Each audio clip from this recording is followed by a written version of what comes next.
Cheers, guys. How's it going? A warning.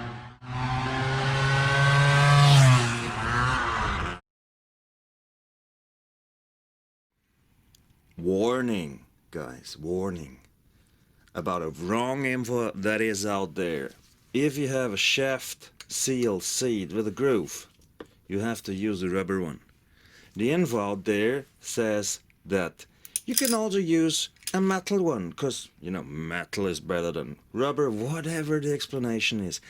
This info is wrong.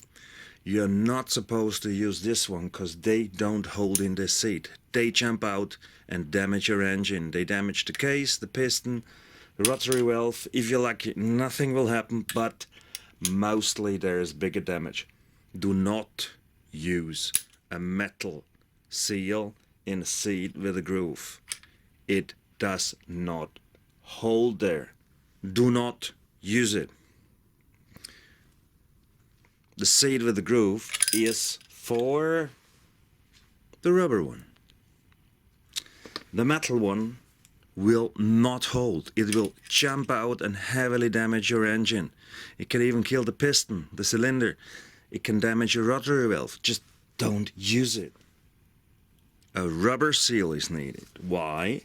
Because into this groove, the rubber will be squeezed in and it will hold the seal in place. Seat with groove, rubber. Seat without groove, metal. That's how you should do it. Cheers.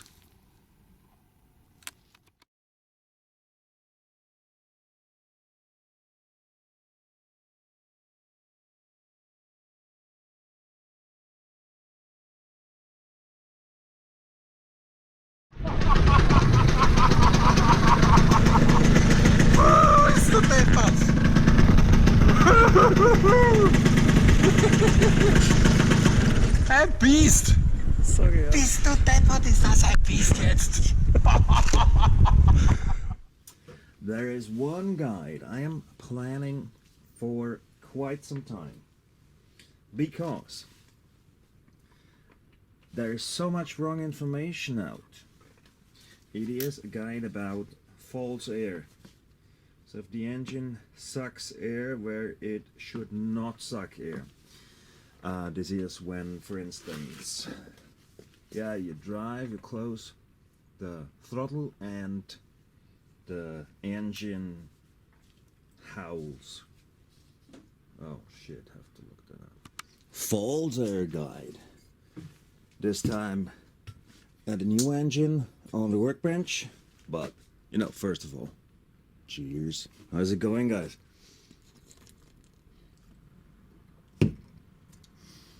Keep it up out there in these weird times.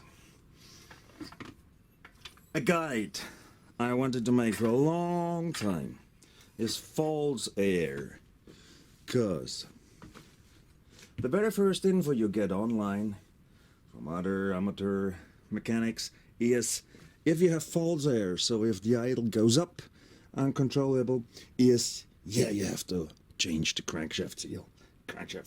In most of the cases, this info is wrong. There are many things you have to check first, and that's what I want to show you here. So, the first thing that might be is